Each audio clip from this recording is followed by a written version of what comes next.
The Flash is a student forum for students produced by students. Students make all content, decisions, research, write, shoot, and broadcast news stories they deem important to the Eastview community. Hey Eastview, and welcome to today's episode of The Flash. Like the disclaimer states, we the students get to choose what makes it to your screen each week. And The Flash has decided to do something different. Instead of focusing on 3 individual stories, we'll take a look at one specific story. A story close to home, and gets way bigger than you could ever imagine. This episode contains discussions of major trauma, legal disputes, and the death of young children. Viewer discretion is advised. It is. How can I help you? Okay, What's the address of the emergency? All right, calm down. I can't understand what you're saying when you yell into the phone. What's the address? A 2-year-old is dying. Okay, tell me the address one more time. Valentine's Day. So it was the day of love, and we each got a piece of chocolate as we left church. And so by the time we pull into the garage, this child has chocolate like smeared all over his face, and I just remember thinking, life is good. You know, you love the innocence of kids, and they're so unaware of themselves. And I remember getting him out of the van just thinking, like, today's gonna be a good day. Before dinner, but after lunchtime. So like that's normally when kids go take their naps. And then I put him in his room and didn't hear anything. And I thought, okay, finally he's fallen asleep, because that happened many times. Okay, he finally fell asleep. So I went in to just confirm that he had fallen asleep. And when I opened his door, I saw immediately that his dresser had fallen forward. And I knew, based on how just eerily quiet it was, I knew he was under that dresser. And then I hear just like a scream. I was like, what's going on? Because like I didn't really know what I was walking into. I think the thing that shocked me at the time was I didn't even hear this dresser fall. I didn't hear anything. We lived in a small house. I didn't hear anything. And what I later learned was that's really common in tip-overs, where parents don't hear anything because their body actually muffles the noise as it hits the ground. Ran in to the kitchen and I grabbed and I typed 911. My son, Blake, called 911, got them to our house. I don't even think I had time to really process what happened because it all happened so fast. Falling furniture and TVs send a child to the hospital every 24 minutes, and every 2 weeks, one is killed. On the floor in his bedroom talking, and one of my friends said, "This wasn't an IKEA dresser, was it?"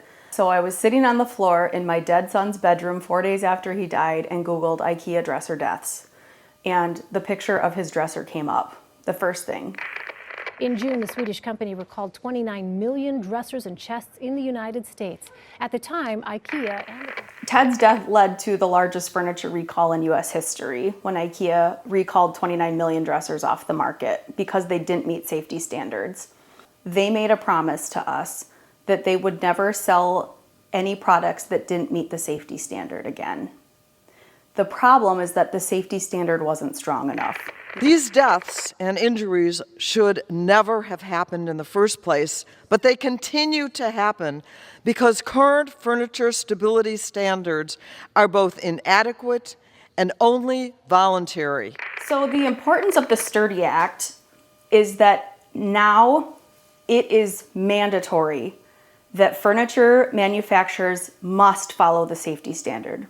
And not only is it mandatory, it has much stronger standards than before. There was a huge disconnect between how consumers were using these products and how they were actually being tested. So they were being tested on, lab floors, not carpet, the way a lot of us have carpeted bedrooms. They were tested empty. They did not take into account the dynamic force a child might exert on a dresser. They only tested one drawer coming out at a time. And if it's unsafe for multiple drawers to be open at once, then why do you design your dressers that way?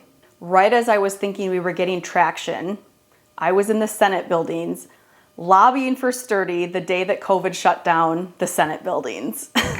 No nation is more prepared or more resilient than the United States. We knew the country needed to focus on other things. We knew that Sturdy was not the main priority, but we did continue to call Senate offices and continue to keep all of those contacts in the loop on what was happening and where we were intending to go with the Sturdy Act.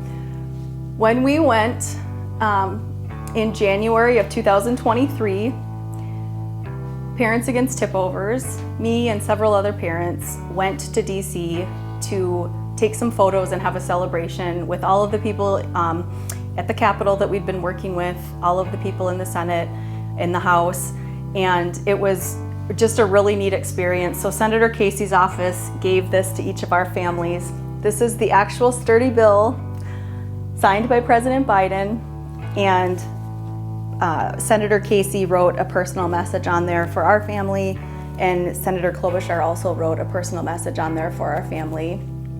And I always say now, fast forward to 2023, I have a great relationship with IKEA. I actually just saw several from the company a couple weeks ago when we were celebrating the passage of the Sturdy Act. Wonderful people. They were very instrumental in getting the Sturdy Act passed, and we have talks about doing some potential partnerships in the future. All right, my final question. Now that everything all is said and done, do you think Ted is proud of you?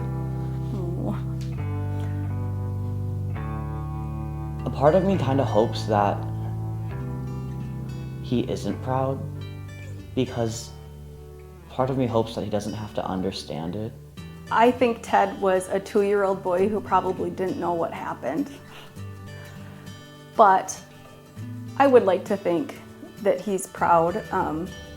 Although I would say, I don't think that I did anything beyond what any mother would have done in the same situation. I think Ted, through his death, is protecting his peers for generations to come.